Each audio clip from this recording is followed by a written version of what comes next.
मेरा नाम देवेंद्र सिंह राजपूत है। आप देख रहे हैं हमारे चैनल राजा कुशल एंटरप्राइजेस। पहले आप इसको पूरा देखें, फिर लाइक करें, शेयर करें, सब्सक्राइब करें।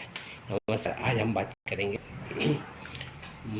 वो कौन से देवता हैं जो भगवान शंकर और विष्णु जी के अंश से हुए हैं।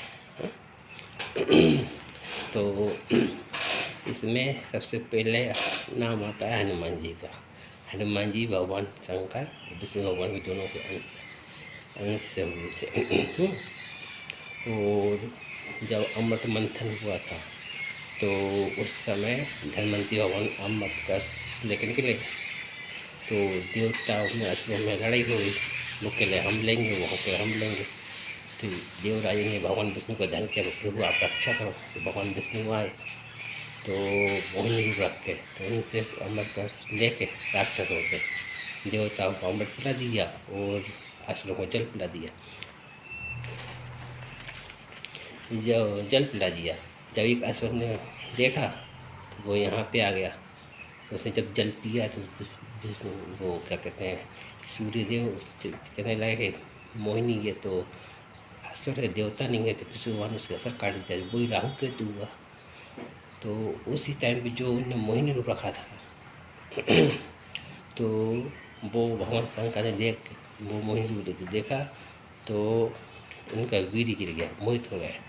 तो उस वीर्य को ऋषि सप्तऋषियों ने एक दोनों में कपड़े उस पत्ते के दोनों में रख लिया। उसके खेला ये नीचे पाताल में गिरा तो पाताल चला जाएगा, पृथ्वी में गिरा तो पृथ्वी चला जाएगा।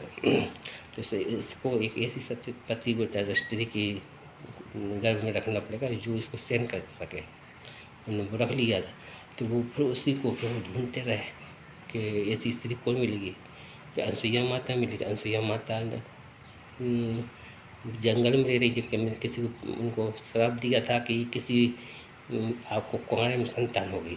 तो उन्होंने कहा हम किसी पुरुष का मुँह ही नहीं देखेंगे तो संतान कहाँ से होगी।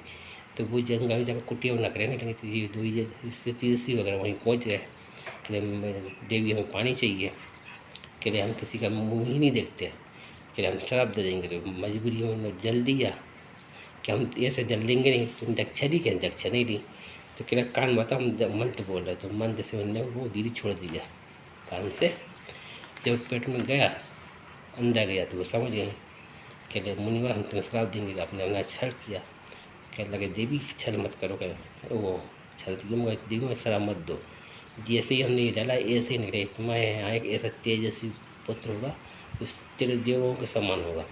किसी को उससे किसी को कोई हरा ही नहीं पाएगा। इस प्रकार हनुमान जी हुए थे। और इसी मोहिनी रूप इसके बाद दूसरा जब कहते हैं कि भगवान रामायण के बाद रावण को मारने के बाद एक अरुणासुर हुआ था। तो अरुणासुर को मारने के लिए उसने देवताओं को प्रयत्न कर दिया था। तो उसने ब्रह्मा जी से वरदान मांगा तो मैं किसी के हाथ से नहीं मारूँ, न देवता से, न दानव से, ना स्त्री से, न आकाश में, ना पाताल में, ना एक पैर वाले, एक चार, दो पैर वाले, तीन पैर, 6 पैर वाले व्यक्ति या जीव से नहीं मारा जाए। ब्रह्मा जी ने वरदान दे दिया। तो उसको मारने के लिए माता ने 7 पैर वाली 7 पैर की मधुमक्खी होती उसका रूप रख के उसको मारा था देवी बन के। तो कहला जब उसको मारा कहला दोस्त तुझे को ये नहीं माना इस संसार में कितने प्रकार के जीव है। तो 6 पैर तक का तो मालूम था, मधुमक्खी 6 पैर की होती और 7 पैर की भी होती। कहला उसको मारा दिया। तो उसकी जो जब वो निकलनी थी वहाँ से, तो जब उसको मारा था ना, क्या नाम है उसका, महिषासुर को, महिषासुर की बहन थी। तो उसने देखा कि ये वही देवी जिसने हमारे भाई को मारा था। उसने अपने मंत्र से उनकी कोई थोड़ी सी मधुमक्खी को बस में कर लिया था, कैद कर लिया था। तो उसको माँ ने उसको समझाया, नहीं मानी। तो भगवान ने फिर शंकर भगवान ने विष्णु भगवान ने फिर मोहिनी के इनसे अंश से जो पुत्र होगा वही इनको मारेगा। तो विष्णु भगवान ने फिर मोहिनी रूप रखा। क्या लाइन उनने देखा तो था उनकी आत्मा चट्ट नहीं हुई थी शंकर भगवान की। शंकर भगवान के पास उन्हें माया से वो उतना जंगल मोहित वो उसमें बस में करके सुरक्षित करके फिर उन्हें वहाँ पे ब्रह्मा विष्णु भगवान ने फिर मोहिनी रूप रखा। उस मोहिनी रूप से जो पुत्र हुआ अयप्पा भगवान हुए। तो अयप्पा भगवान ने उसको मारा था राक्षस, इसलिए ये विष्णु भगवान और शंकर भगवान के अंश से 2 देवता हुए थे। जय हिंद, जय भारत।